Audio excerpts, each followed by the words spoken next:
De toutes les mesures visant les entreprises, la taxe sur l'excédent brut d'exploitation est certainement celle qui a fait couler le plus d'encre. Objet fiscal non identifié, il est difficile aujourd'hui d'en cerner les motifs et la portée véritable. Il faut d'abord préciser les contours d'un projet édulcoré et qui pourrait l'être encore plus après passage au Parlement. À l'origine, un dispositif destiné à se substituer à deux taxes qui grèvent aujourd'hui le chiffre d'affaires des entreprises. Premièrement, l'impôt forfaitaire annuel sur le chiffre d'affaires des entreprises, l'IFA.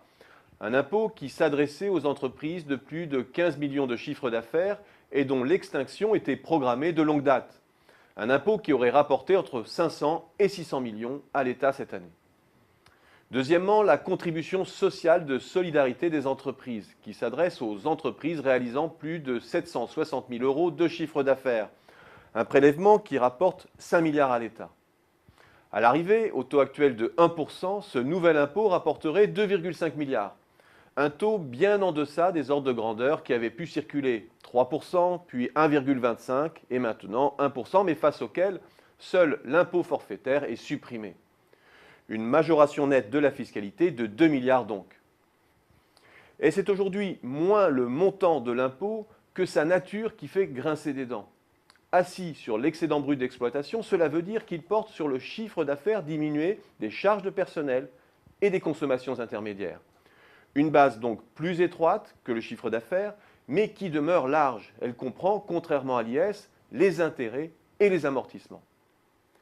Trois scénarios alors. Premièrement, celle d'un cheval de Troie fiscal. L'État a introduit dans son arsenal fiscal un impôt à base large, destiné à manger peu à peu l'impôt sur les sociétés, un peu comme la CSG par le passé pour l'impôt sur le revenu. Un point de hausse du nouvel impôt pourrait absorber demain 2 points de baisse de l'IS. Un super impôt sur le résultat d'exploitation au rendement nettement supérieur à celui de l'IS.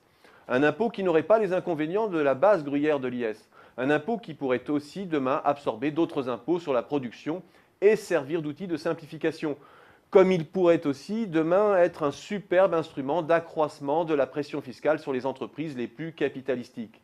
Car si le taux de l'IS est élevé en France, sa base, elle, bénéficie de la déductibilité des intérêts et d'un régime d'amortissement particulièrement favorable. On comprend alors l'inquiétude des entreprises face à ce nouvel outil dont on ne sait pas comment il absorbera demain les autres prélèvements, mais dont on sait qu'il pénalise l'investissement puisqu'il taxe l'amortissement, un flux qui est d'autant plus élevé que les entreprises sont capitalistiques. Deuxième scénario, celui du millefeuille, toujours plus épais. Une couche de plus se rajouterait sans qu'une véritable refonte des impôts de l'entreprise ne soit réalisée ensuite. Une nouvelle strate qui relève du mauvais bricolage alors que la France est déjà championne d'Europe des impôts en cascade qui grèvent les revenus de ses entreprises. Dernier scénario enfin, un outil anti-optimisation. Ce serait là la version la plus positive, mais là encore insatisfaisante, car les grandes entreprises savent manipuler l'EBE par des prix de transfert entre filiales. Alors certes, la loi de finances propose de justifier toute opération de ce type qui induirait une baisse de l'EBE de plus de 20% par rapport à la moyenne des 3 derniers exercices. Mais c'est faire bien confiance à la capacité de contrôle de l'administration fiscale face aux fiscalistes aguerris des grands groupes multinationaux. Et au final, ce qui inquiète dans la taxe sur l'excédent brut d'exploitation, ce n'est pas sa forme embryonnaire actuelle, c'est d'abord sa base. Du coup, elle n'est pas le bon impôt par lequel le législateur chasserait le mauvais impôt.